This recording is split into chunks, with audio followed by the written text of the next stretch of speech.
Welcome to Wednesdays with Willa. I'm your host, Willa White, and this is my weekly podcast show that airs on Wednesday mornings at 10 a.m. It's an opportunity for me to have a spiritual conversation, usually with a special guest, and we cover a spiritual topic, usually relating to spiritualism, mediumship, healing, faith, family, or more. And so it's an adventure every week to see what will happen. I encourage you to look at the archive videos of the show on my Facebook page, which is Willa White Medium. This also is uploaded later to my YouTube channel, so you can find it in those two locations, as well as Lilydale Blog Talk Radio. So without further ado, I'm going to introduce my special guest today, who's one of my favorite people in the whole wide world. And this is my father, Bill White. Thanks for being here today, Dad. Well, thank you for having me, Willa. A pleasure to be here. Yes. So my father is a dear man who understands much about the spiritual world. And for many, many years, he taught and was a professor of English. Literature was definitely something near and dear to your heart through the years. Also, the study of spiritual matters. And he's married to my mother, Bonnie White, who is also a registered Lilydale medium here at Lilydale. And so he's well versed in mediumship and what it takes to understand spiritual matters in the universe. And today he's going to be sharing with us thoughts about spiritual progression. So that's our topic for today. And I can't wait to hear what he has to share. Thanks for being here and talking about this. This is going to be great. Sure. Thank you. Well, it's good. Do you want me to just say some things Sure. about all of that? Yes, please. Well, spiritual progression, in my view, is a bit of a paradox. Because while we think of progression, of gaining, as it were in the song, new heights every day, moving onward and upward, excelsior, moving towards some goal. And we all have the sense that that's what is happening to us. We also have the sense that it's already done. Everything that needs to happen has already happened. So we have this paradox of motion and stasis, things that are unchanged and unchangeable, combined with things that are constantly changing and, as it were, we hope, progressing, not just simply shifting like shapes in a kaleidoscope, but actually moving towards some goal, let's say toward some form of perfection. That imperfection is being, as it were, remedied, and perfection is approached and hopefully achieved. So that's a paradox.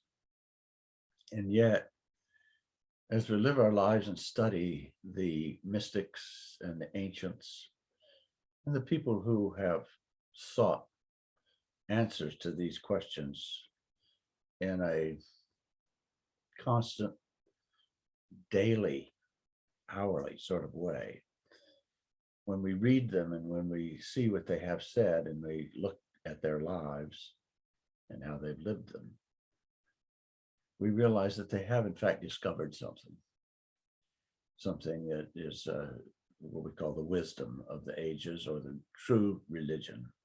By true religion, I mean the religion that is shorn of all semblance of pure form and is partakes of the divine truth, beauty, and goodness, which was the triumvirate in ancient Greece. And all the ancients, this comes way beyond the Greeks. They apprehended it and they spoke of it, but all great mystics have understood that truth, beauty, and goodness are one, and that they are aspects of the perfect divinity. Mhm. So, as I say, how can we talk about progression in the midst of talking about all things already complete? It's because in this life experience, in this earth school that we're in, we understand and we believe, we come to understand that there are lessons. We make mistakes, we remedy the mistakes, and we try not to make the same ones twice.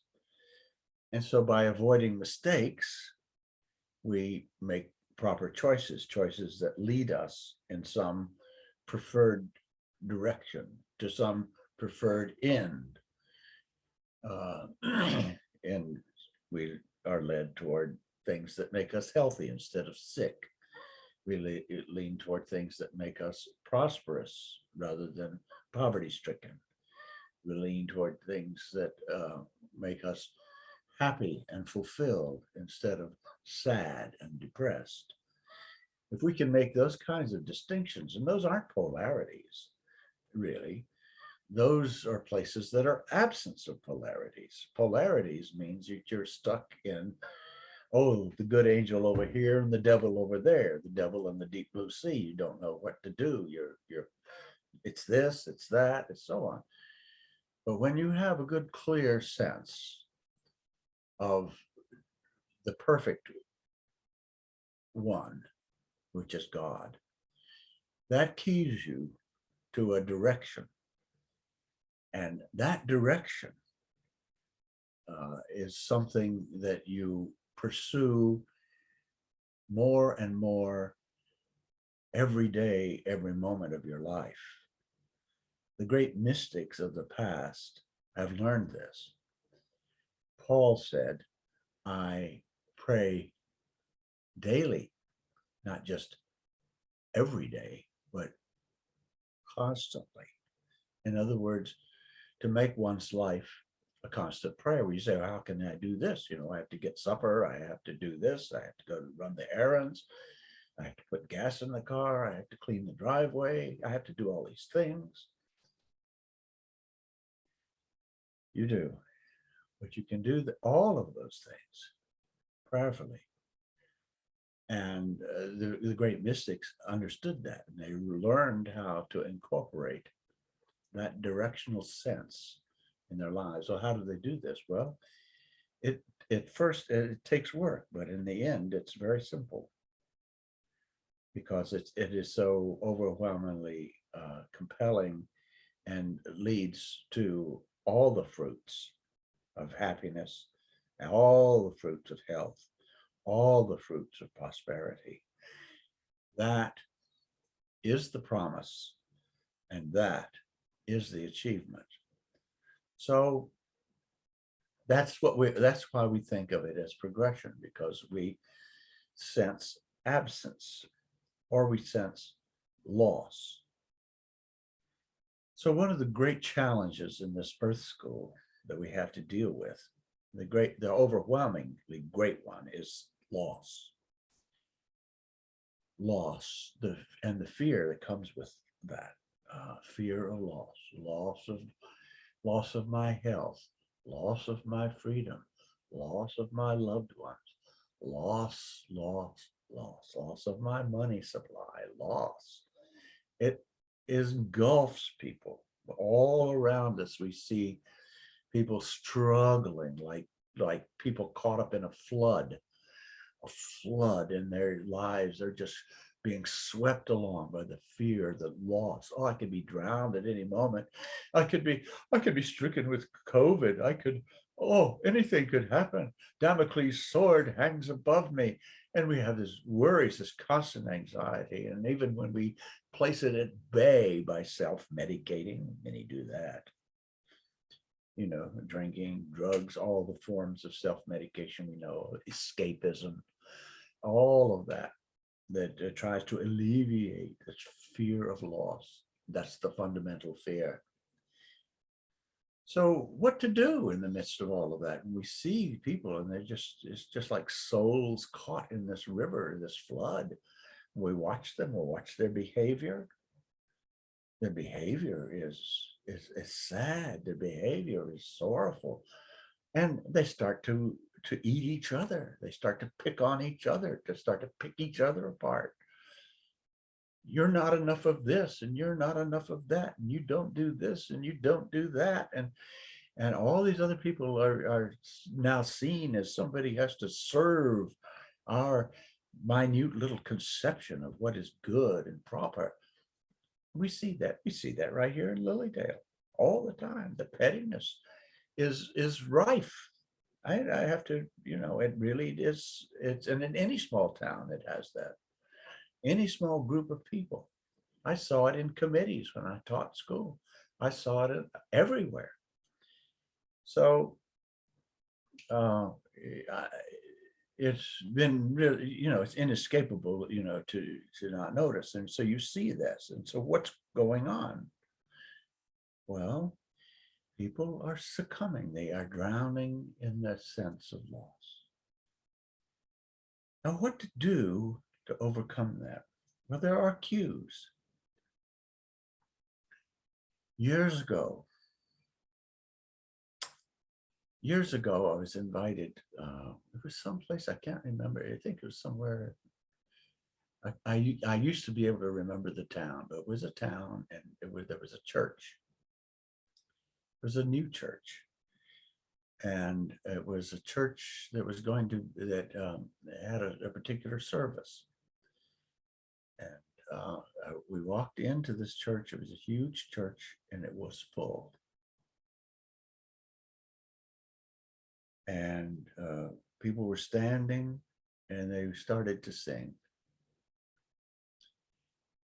And they started to sing, not words to a song. There was no hymn. There was no hymnal. They started to just sing. Hundreds of people, all singing. All these tones and sounds. And they said, what is this? And singing in the spirit. It's called singing. I've never heard anything before or since that is equal to it. And so this went on for 5, 10, 15, 20, 25, half an hour of this. It was like the sound, celestial singing. It was the most amazing thing in the world. Huge group of people doing what? Singing in the spirit. What is the spirit they're singing in? And what is the spirit they're singing to? Well, there is only one, and is the one. It is the great I am.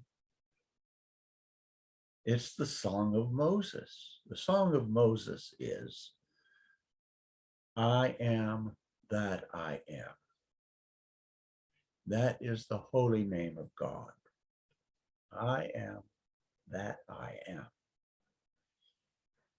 The beginning, the middle, the end, the completion.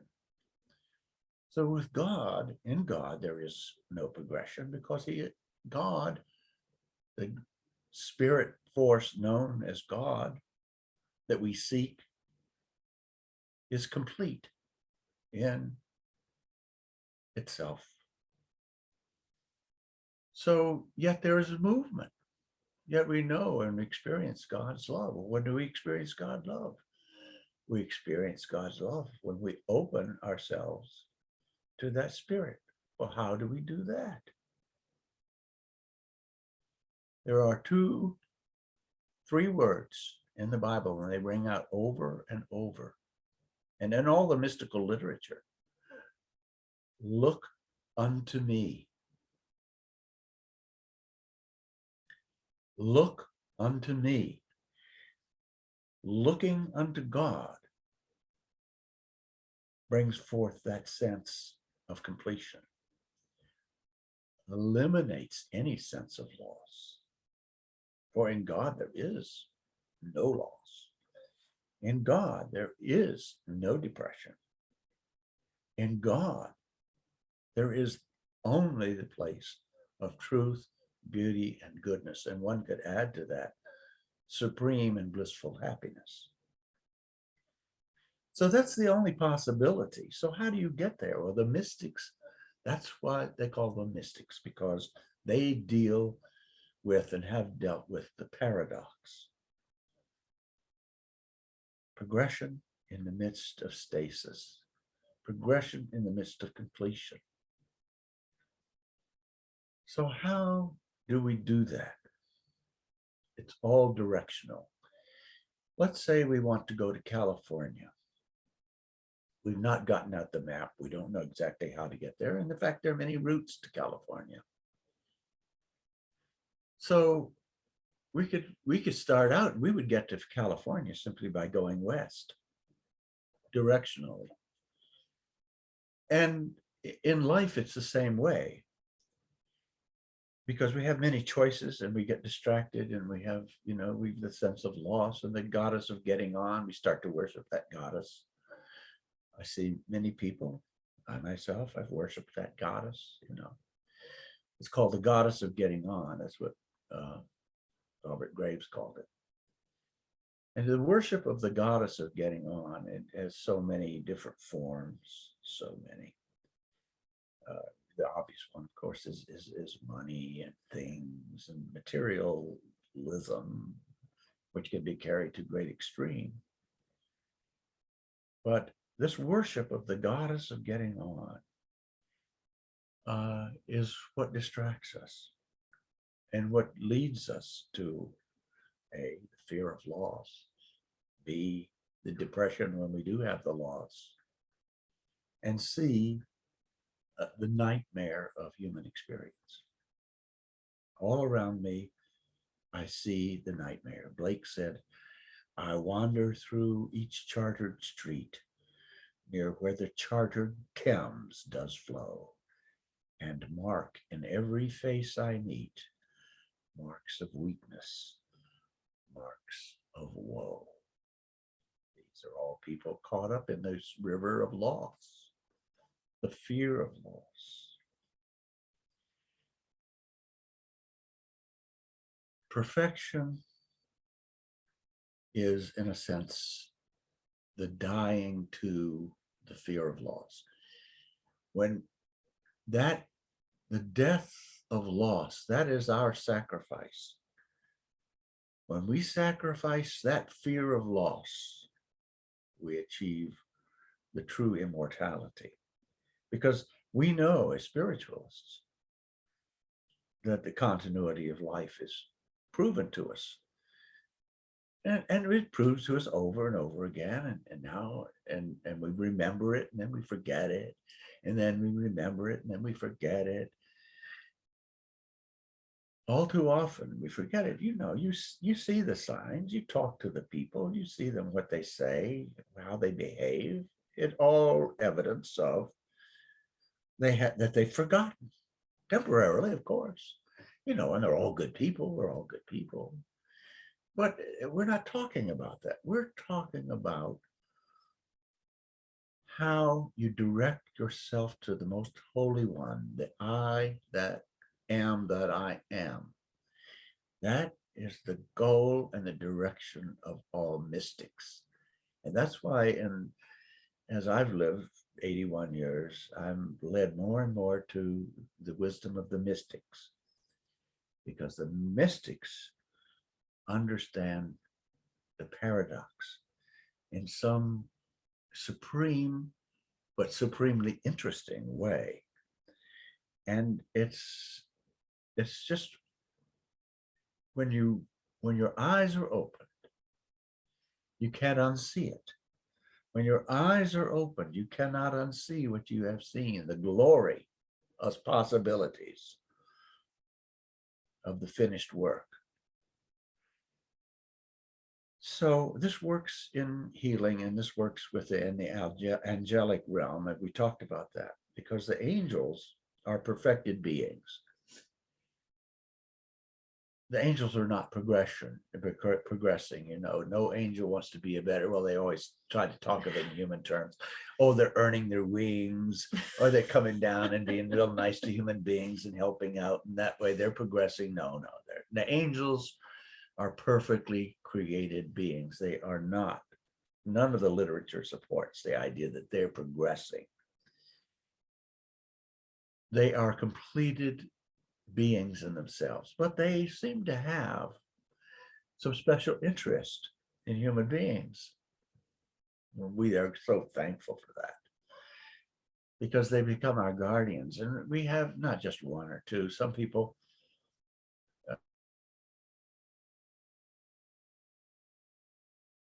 47 angels are looking at. She must be a hard case, I don't know. Anyway, no, there are hosts of angels.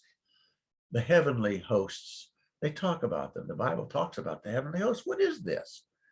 You know, are these just people on an acid trip or something that they talk about heavenly hosts? No, they see these angels, and they are multitudes. They are hosts, and there are hosts. The clairvoyants, the people, the spiritualists among us who can see these things, maybe not all the time, but now and then, enough to say, oh yeah, there it is. Oh, there it is again. Yeah, of course. They get the glimpse, and you get the glimpse of the heavenly realms. You never forget it. You can't unsee it, and you want more of it. And the great, wonderful thing about it all is that we're all equipped to get more of it.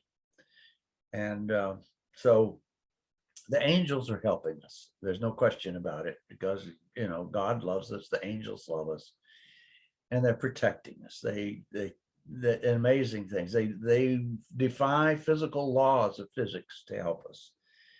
And when we have to key into them, because we're so grateful for them. And we realize that they have kept us and progressed us, and they're holding us dear and near. And so, yes, we love our angels because we're so grateful for them, and because that's part of God's bounty, how much he loves us, that he's given us these wonderful creative beings in the other dimensions who are helping us struggle here. And we are struggling. No question about it. Alex Brewer, who used to deliver mail at the college where I taught, you know, for 30 years, Jamestown Community College. Alex, I said, how you doing, Alex? He's get the mail all together on these little carts and then takes it around to the offices, you know. And he was a Russian immigrant. He would say, oh, struggling to live. And then, so that was, I always remember Alex Alex talking, you know, because that voice I hear in the back of my head, struggling to live.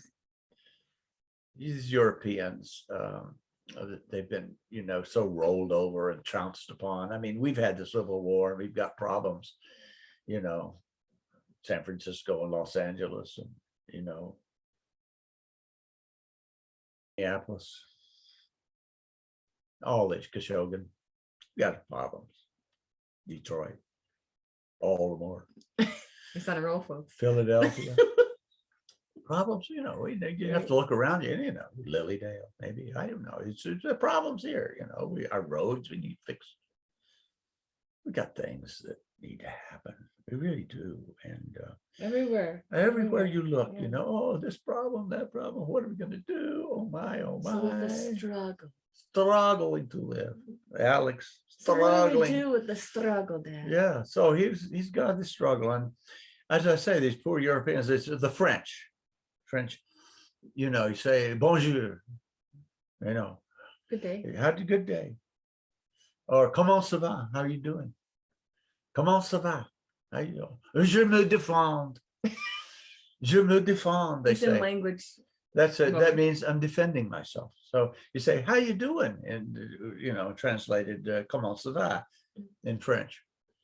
And they reply, je me défends. And what does that mean? I'm defending myself. Oh, I'm defending myself. What a statement. So I'm getting along. And this is the cultural context, every Frenchman knows je me défends. Every Frenchman knows comment ça va. So hello, how are you? How you doing? Je me défends. Why do they culturally come up with that? Because they've been rolled over. Mm-hmm. Rolled over and over and over by all the wars and factions and this and that. I mean, you know, look how many Huguenots were killed by the you know, in the religious wars. Millions. Well, history. Oh, so you know, you get this thing, and then so they say, "Oh, how you comment ça va?" Oh, je me défends.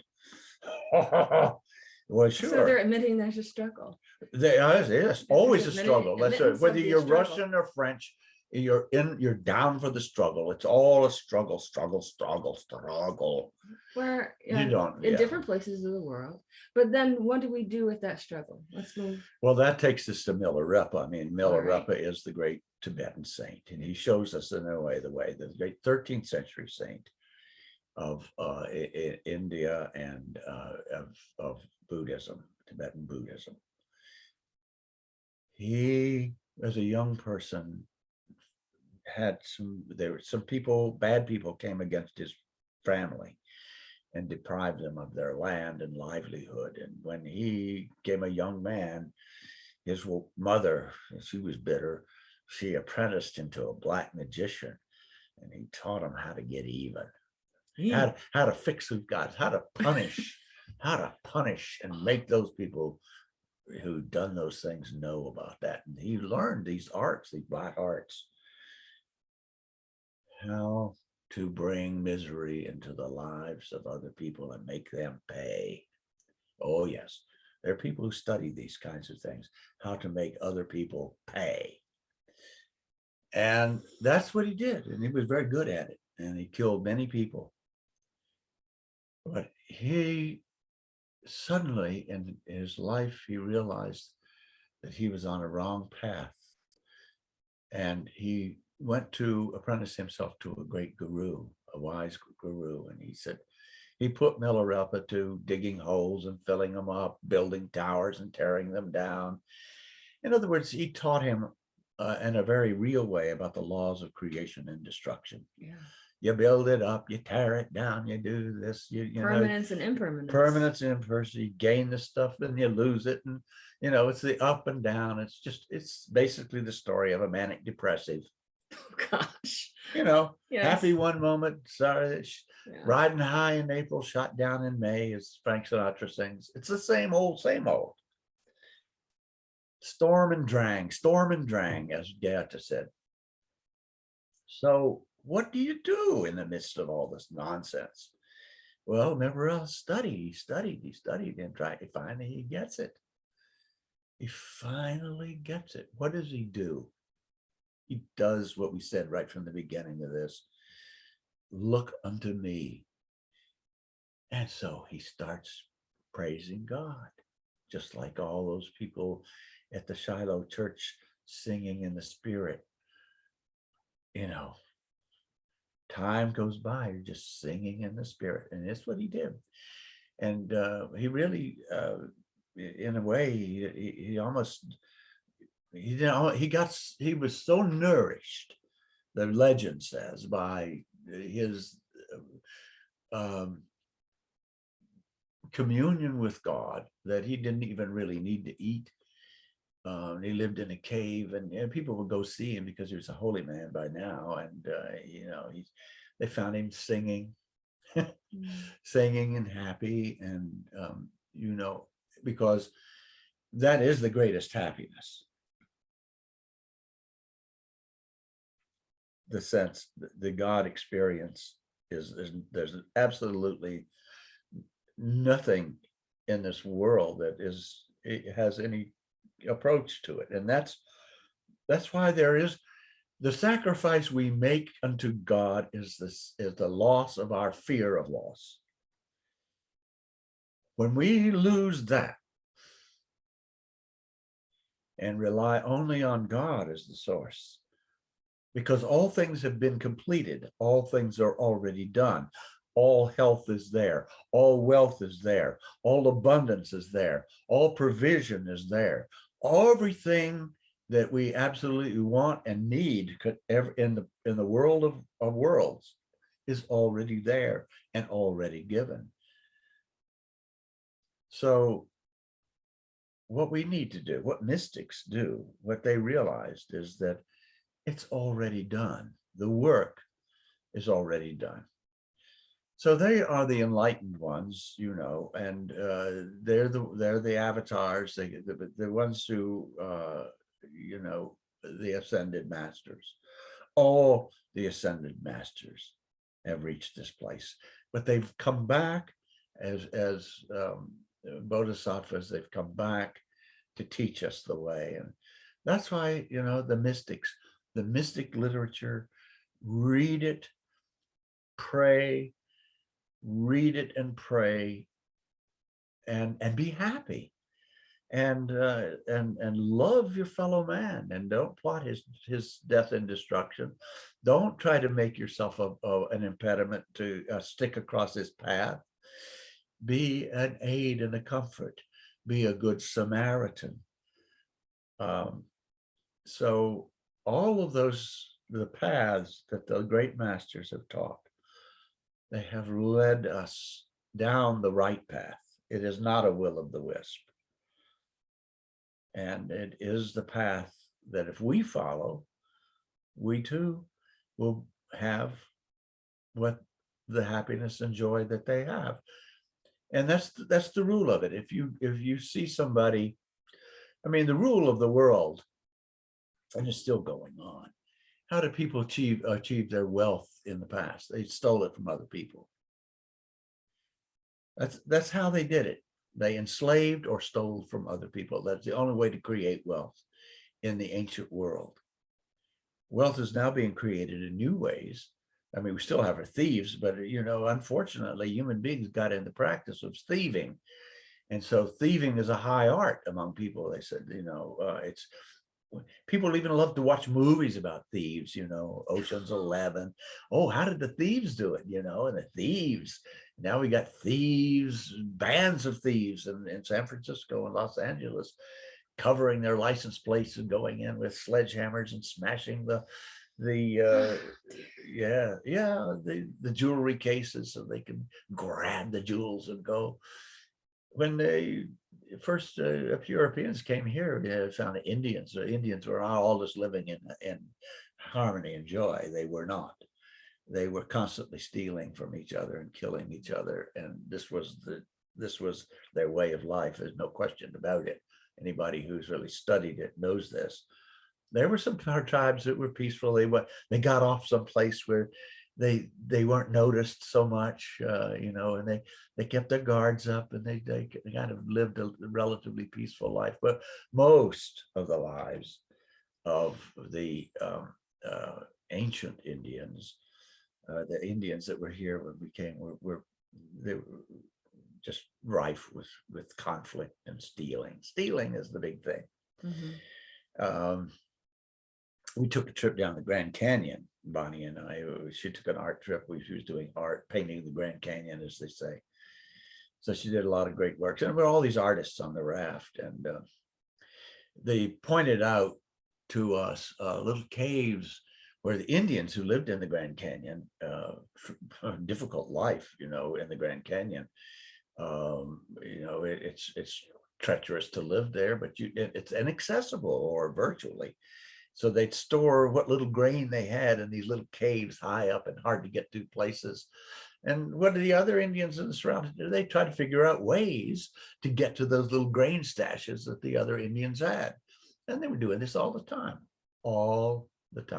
People trying to hide their stuff from people trying to get their stuff. And getting and spending, as Wordsworth said, getting and spending, we lay waste our powers. And what does that mean? Getting and spending, we lay waste our powers. We're focused on entirely the wrong things when we're doing the getting and spending things, worshiping the goddess of getting on. That is not the spiritual path. It is not. It is the path that leads you toward misery and destruction. So it's not a polarity. It's just that, if you step in a hole, you're going to twist your ankle. You're going to get your foot wet. You're going to break the axle of your car if you go into the pothole. If you do these things, those things will happen. No question about it. Because it's spiritual natural law. A natural law. Mm-hmm. But the mystics go way beyond natural law, because even natural law is superseded. Natural law is not, God's law supersedes natural law all the time and every time. And that's why you follow the path of the mystics. You follow the path of love, beauty, and goodness, truth, beauty, and goodness, happiness, and so on. And all things are given to you. They are made available to you, because it's an eternal thing. We talk about the 10 Commandments. Bonnie is the one who cued me into that. She said, the 10 Commandments are not a bunch of rules to live by. Everybody thinks they're a bunch of rules to live by. What they are is prophecies. Thou shalt not kill. Well, what it means is that in the heaven world, you won't kill. You won't do that. You won't do it because, well, you just know it's not any kind of thing to do. I mean, you're not good because you fear repercussions from not being good. You're good because it's only possibility. It's the only way to be, because knowing what you know. Mm-hmm. Mm-hmm. If you know what you know, you'll always make the right choice. People say, well, I wish I knew then what I wish I knew then what I know now. I wouldn't have made those mistakes. Yeah. Duh.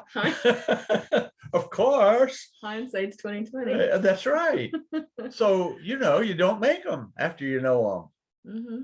So you don't step in those potholes. And all those 10 Commandments are just potholes. They're just behaviors that get you nowhere, that take away your experience of being one with God. Because with God, there isn't any lack, there isn't any sense. You don't have any reason to commit what people now know as violations. You're just violating yourself. When you violate somebody, you are violating yourself. You are repudiating your divine self. You are ignoring God. And so if all abundance comes from looking to God, the opposite is also true. If you look away from God, you get the things that people get when they do not have any connection to their divine selves. Basically, you get the sad situations. So people who have true compassion, understand that how they can help their brothers and sisters is by helping them first of all, looking to God, and then looking to the angels that help us to look to God. So one of the things that we've been doing is they have this thing about, writing, like, John the Revelator, and nobody understands the book of Revelations, and neither do I. But one thing you have is a John the Revelator. And John the Revelator is writing to these churches. He's writing to 7 churches. And all these churches are basically groups of people who have different kinds of things. Like the first church, the church of Ephesus, they're just they're thrill seekers. They do everything. They're the ones who, they want to go and ride the roller coaster, or they want to take the drugs, or they want to, they're whatever. The thrill seekers. Everybody knows speed. They want to drive fast. They want to have the thrills, just the thrill. There's the thrill seekers. So you write to the angel of those people. And that's how you communicate with people. You write to their angel. You speak to their angel. If you speak to the God within is what is vivified in them. If you speak to their nasty self, it's the nasty self that's vivified in them, that's brought to the forefront. If you speak to their angel and their God self, it's the God self that's brought forth. So that's what you notice. That's what you encourage. And that's what you speak to. So the mystics have got it all right. And they are the ones that we need to follow. So we said God is all there is, the first principle of the spiritual church. And really, that's all you need, all you know, and all you need to know. The rest are just ramifications of that. So if God is all there is, and you look unto God, all those things are revealed to you. And that's what the mystics discovered. And they discovered that everything is provided or created. It's all done. Everything you need or want or could even think of is all provided. It's all there. Along with spiritual progression. So what is spiritual progression? Spiritual progression is the gulf between heading in that direction, knowing what is at the end of there, and where we find ourselves when we fall off the mountain, as Shirley MacLaine says. When we fall off the mountain, because everybody falls off the mountain. That's why they call it the razor's edge, because it's like if you are walking on the edge of a razor, talk about your tightrope walking. What about walking along the edge, walking on your tender feet on the edge of a sharp sword? And on your right is the abyss, and on your left is the abyss. If you fall, it's the abyss. And yet, how about this tortuous path? And the razor's edge, with God, you walk with confidence. You walk with confidence, and you are not hurt. You took the fire walk, you walked on the coals, you were not burned. None of those natural laws affect you because you are living within the space provided unto the perfected beings. Inside us is the perfected being of God, the God spark. We already have it in us. We already have God in us. That's why we can recognize it. And if we do that, if we look unto God, that is looking within.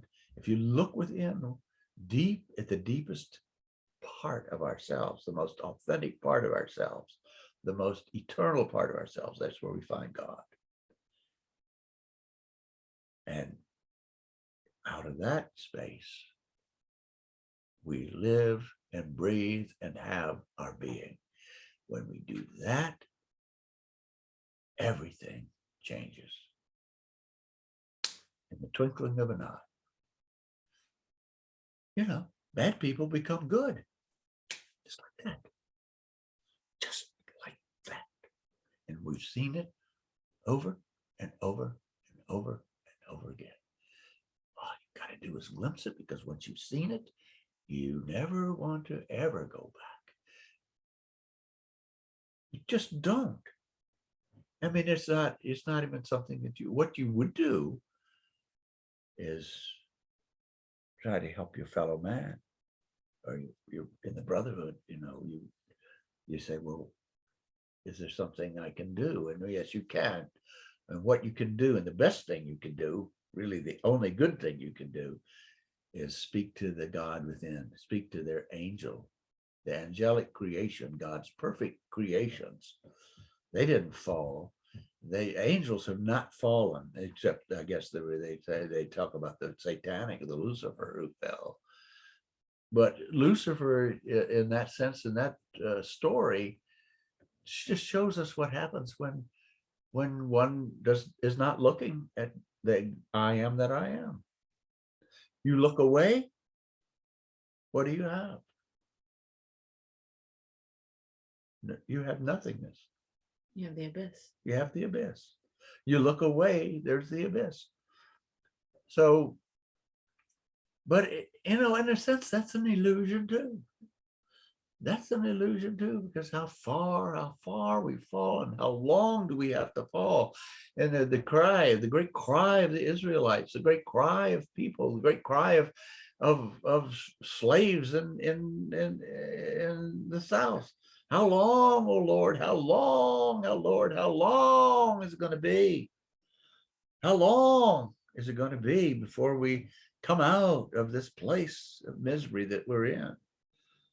Well, the answer really is right there within them, and those people who are in that, who have experienced that, have raised up among them some of the greatest, most spiritual people because of this. It's not that the trial and tribulation is what leads you to God, but it's you're deciding, you know, you get sick and tired of being sick and tired. You get sick and tired of doing this, and then you start looking within and say, what is this other person? I've been watching these people on the YouTube who have these near-death experiences, and they come back and they've seen things. They've seen things. And my own father, who was an atheist, he was a reading for him from a person here in Lilydale when I first came, and he had died, you know, a few months before. And he was he said, they said to me, the medium said, I have someone here who's saying, well, I'll be, well, that was my father's expression, well, I'll be, well, I'll be, well, I'll be darned, well, I'll be, he'd always say. So there he is, you know, an atheist who's been denying God, and there he is over on the other world saying, God, well, I'll be. I had no idea. Well, I'll be. So there he is, and he's saying, you know, he's seeing something differently than he saw when he was here listening to the materialists, because he was a dialectical materialist, was his philosophy. If you've studied dialectical materialism, he had. So that's what he was. But he was over there saying, oh, I'll be. And then the identifier, the same medium, she says, there's somebody's here, and I smell this tobacco, and it's, gosh, I even believe it's Captain Black, which was the kind he always smoked in his pipe. So you had your proof. Oh yeah, it was proof of spirit. So they were right there, you know, and I knew they had him. And there he was saying, well, I'll be. I think that's one of the most fascinating things for a lot of people, is they realize their spiritual progression of their loved ones in spirit. That's right. Once they've passed to that. Yeah, taking, as Walt Whitman said, taking all hints to use them, but swiftly leaping beyond them. That's where we are. We take all hints to use them. That's why I love these mystics, because they're giving us the hints, taking all hints to use them, but swiftly leaping beyond them. That's what we need to do for our own personal spiritual progression. Yes. That's right. Learn from other people's mistakes. That's what whenever we're in charge possible. Of. That's what we're in charge of. We're in charge of our own spiritual progression. And we can help other people by not speaking to their, you know, cruddy, degraded selves, because we've all been there. Everybody has one. We've all been there. Not speaking to that, speaking to the God within, the angel within. And when you do that, that's when the healing happens. And it can happen like that. It can happen like that. Because and the more you do it, the better you get at it. That's just all there is to it. It's like anything that you do. The more you do it, the better you get at it. So what are we doing here in this life? You know, what's our purpose? Everybody says, what's my purpose? Your purpose is to apprehend your God nature and your spiritual perfection. Do it as soon as possible. Do it now. Do it every day. Do it in every way, and apprehend the spiritual being within each other person. You do that, you don't have to worry about politics, money, disease, COVID, anything of that sort. But that's what the true mystics have discovered. Read them, learn from them, practice it. But this is a good place, Lilydale, to do that, because what I loved most about Lilydale when I first came here is that here is a community where they're not afraid to talk about God. And I told that to Gail Heil, and I saw her the other day. I said, I love this community because you don't find this down at the filling station. You don't find this at your neighborhood grocery store. You don't find this in the ordinary life that you live. What you find here is a community of people who want to talk about God. They're actively talking about God. They're actively thinking about God. They're actively seeking God. And they're seeking to understand God's purpose and meaning in their lives. When you get that happening, then you're getting spiritual progression. Mm-hmm. And that's why people come here and they say, this is where I can start my new life. Mm-hmm. Vita Nuvo. I can start my life anew because I've been defeated by these other struggling to live. I've been defeated by these other things. No more. Here I will come, and here I will study, and here I will begin to look unto God. It can be a launching pad. It's a launching pad and a nurturing pad. And it's because that's what people are doing here. Mm-hmm. In their finer, better selves.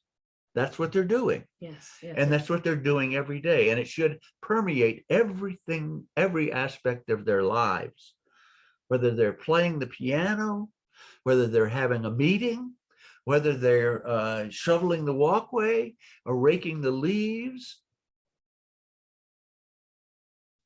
whether they're running a guest house, anything they're doing, that if that permeates your life will change.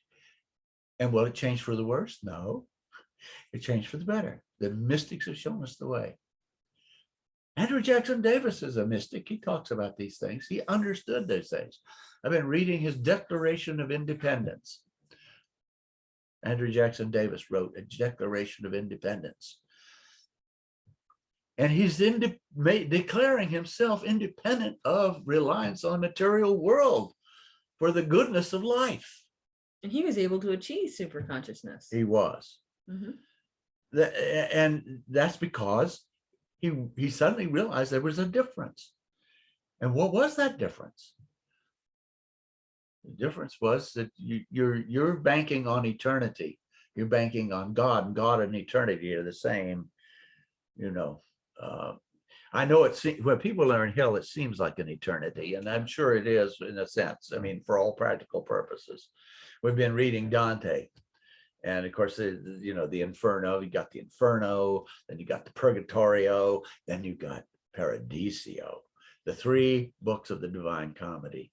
And when Dante goes into the Inferno, he sees all these souls living in their misery. In the circles of hell. In the circles of hell. And he recognizes them because they're people from his daily life in Florence, mm-hmm. Italy.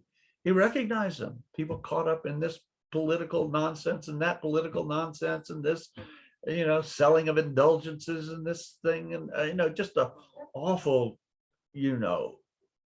flotsam and jetsam of humanity, this stuff that the ick of life, he's down there and it's a horrible, smelly place, an awful place.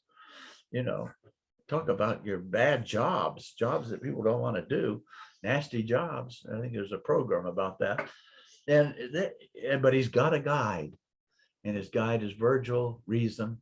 And he has an extra guide calling him from way on high in paradise, Beatrice. And she cared enough to speak to his better self, and she's drawing him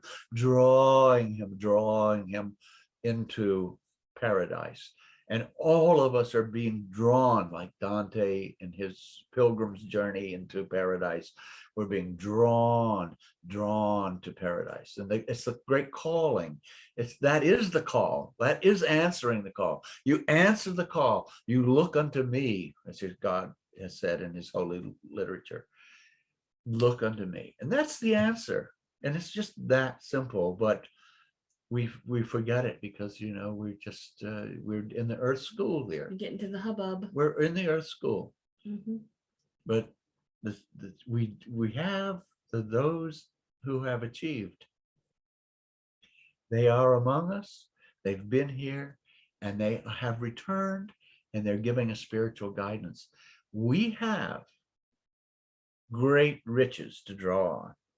And in particular, you say, well, you know, here we are in Lilydale. It says, this is kind of a special place. People realize that. It's not as special as it could be and not as special as it will be. But as people do progress, as they look more and more every day unto God, things change. Everything changes. Sometimes it's like that, twinkling of an eye. So I don't know. I just think that we have to learn to sing in the spirit. And that means we have to know we have one. And we have to let that spirit sing. And that spirit has to sing in combination with other spirits singing. And then when we sing in the spirit, there's an amazing joy. So I've had these experiences. I know they're there, and I know they're real, and I know they're repeatable. And you know that too. All of you know that too, to be so. But the path is truly mystical, and it's way beyond any forms. Jesus said, render unto Caesar that which is Caesar, render unto God that which is God's. But there's a paradox in that too. Caesar doesn't own anything. It's all God's. It's all God's. It's all God's, because first principle, God is all there is. It's all God's. It's all God's. So you've got to carry out the trash. Mm-hmm. You've got to sweep the floor. You've got to cook the meals. You've got to wash the clothes. You've got to do all these things, and you just do them. But when you do them with a whole different sense. Do them with joy. Gary Snyder, the great Zen poet, said out in California, he said, I've never had a job I didn't like. I always loved my jobs. I loved them. And that's just a place. That's a place that you're being in, Some people think, well, I'm being punished because I have this job. No, you just do that job with great joy. I was working in a restaurant when I was in college, Ogle's restaurant down in Gatlinburg. At night, I worked in this restaurant and washing dishes. And after the restaurant was, all the dishes washed, we had to clean up, clean up the kitchen. And so the ladies there who were cooks and so on, they asked me to do the sweeping. So I swept. Well, my mother had taught me how to sweep. I swept every nook and cranny. I swept clean, got it all in a bunch, cleaned it. I took care, and I took care because, I just loved doing that little sweeping job, and because there was just something you could kind of do and just do as well as you could. And they were just going like this. I'd never seen a guy sweep a floor like that. And, I got finished and they were just all smiling and everything, because that's what a person needs to love his jobs. And that's one of the reasons, I appreciate, there are two people that I know here on the grounds. I'm going to name them. Mike, our grounds superintendent, and Leanne, his right-hand person, and they have such joy all the time. Mike is there, he is on the job, he is thinking of Lilydale, he goes the extra mile or 2 or 3 for Lilydale, and Leanne is the same way. Mm-hmm. She just loves this place, loves her work, and she does it, and you can just tell it. Mm-hmm. And it's the wonderful thing, and that's the way it should be. We love those kinds of people, and we want more of them. Mm-hmm. Absolutely. So look unto me. Look unto me. Look unto me. That's the key to progression. The work is really already done. All we have to do is realize it. And then we're in the midst of the application of that. We are. And then the gifts of the Spirit are given because they're already there. Yes. They're just accessible, and they're accessible through the divine channel. Mm-hmm. Mm-hmm. But if you forget God, if you're not looking to God, then you don't see the things of God, and you can't have the blessings of God. The blessings of God come from paying attention to God. It's like, you want to communicate with a person, you look at them. Mm-hmm. You look at them. Mm-hmm. Look unto them. Look. And they look back. And that's when the flow is established. The looking back is established. And with God, because God is all there is, the bounty is unlimited. The joy is unlimited. Mm-hmm. So the mystics have got it right. They do. People don't understand them, and I don't either, but I'm trying to, and I'm working at it. And I'll tell you, every little bit of understanding that you get from them is worth it. And whether they're mystics like Andrew Jackson Davis, who directly, Swedenborg, who directly, and all the great Blake, the great mystics. When Blake died, he says it's like going into another room.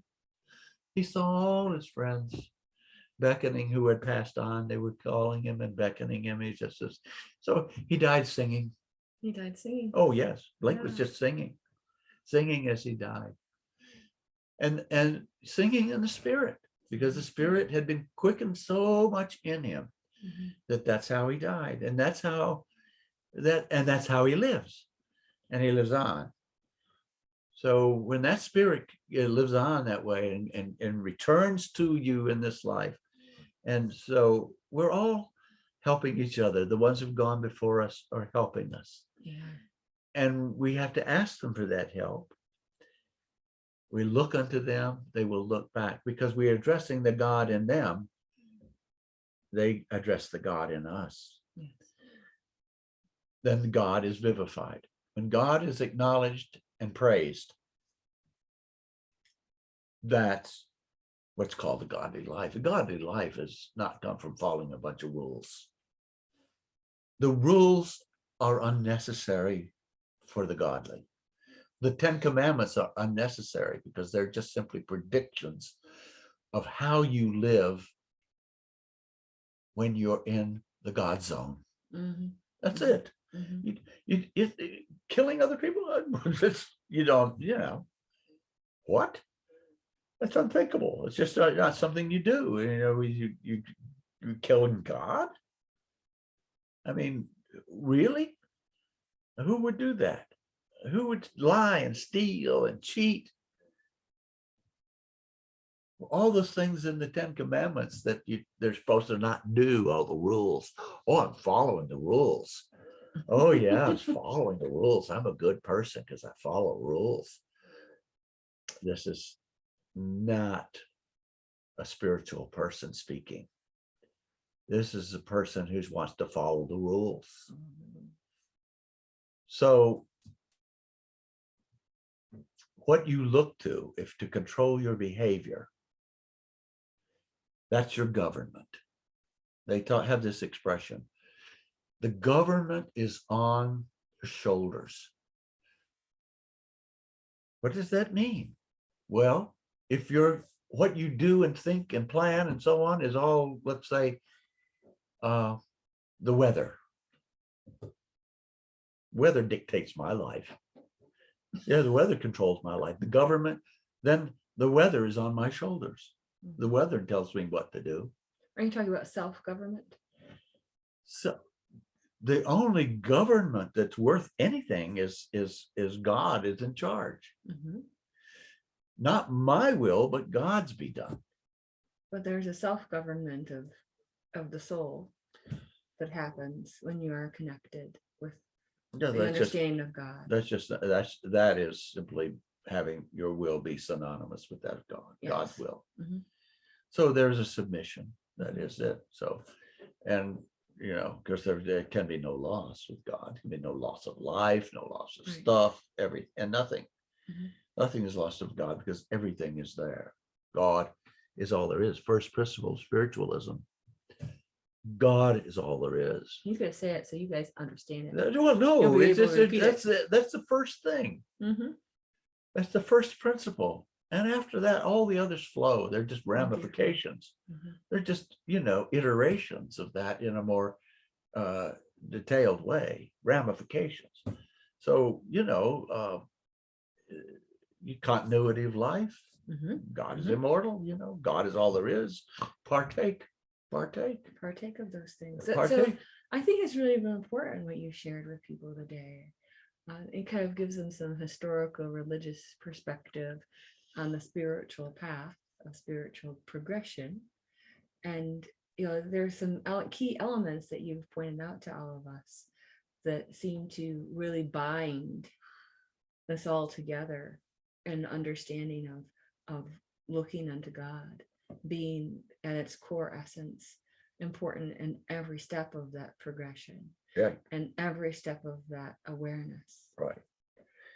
Because in a sense it's progression, but it is also, as in a sense, if it's already done, the progression itself is an illusion, but it's an illusion that serves us.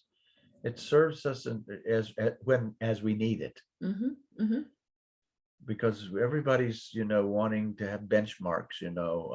How do I know I've achieved this? How do I know I've It's a achieved recognition that? of an understanding that right. comes upon a person. Right. And sometimes that happens here on the earth plane, Yeah. ideally, Yeah. but sometimes that's something that happens when people cross. Right. We used to have a place in the house near the closet where we marked on the woodwork when the kids would grow, and they would grow up and they would get measured, and they had, when put their name by it and the thing. And this was progression, because it's very important to kids when they're in their growth stage, how tall they are and all that, because they want to be adults, and we're progressing. What we want to be is one with God. There's no other possibility. You start thinking, well, what other thing do you want? And what does that mean? That's read the mystics and find out what they experience. What did they experience? Truth, beauty, goodness, happiness, joy. But those are just concomitants. Those just come with. Yes. That's just the package. It just comes with it. It's not like, oh wow, you mean I get that too? It's not like presents under the Christmas tree. Right. It's just not like that. It's just that this is what happens when you do the things that godly people do: pray, sing in the spirit, seek joy, happiness, truth, beauty, and goodness, praise God. Then all these things are added unto you. Because they're ours by divine right. All these things are added unto you. And that's what the literature says. Yes. Do you believe it? You don't believe it. You don't.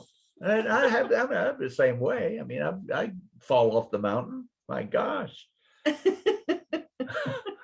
Well, I think you've done a great job of giving them some spiritual clarity about these things. Yeah. Really appreciate you being on the show today. Well, thanks for having me. Yeah. I don't know. I just rattled, that's what old people do, is they sort of rattle, but it's but because there's a depth of knowledge. We got a lot to think and about. Working through that spiritual conversation that's so important. And so many of you tell me that you don't have in your regular lives. And that's one of the reasons why you enjoy tuning into the show. And I'm grateful that my father has come on the show today, and he's been a guest before. So you're welcome to look in the archive videos for when my father's been a guest as well on Willa. I think we did some miracles that happened in my own life. We did a miracles one. Yeah, we've done different topics because this is year 5 of my podcast show, and I encourage you to tune in next week on Wednesdays with Willa. We'll be talking about another great topic and another great guest. I always tune in to him.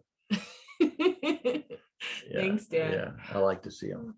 All right. Thank you, everyone. God bless and have a wonderful week. Bye-bye. Bye.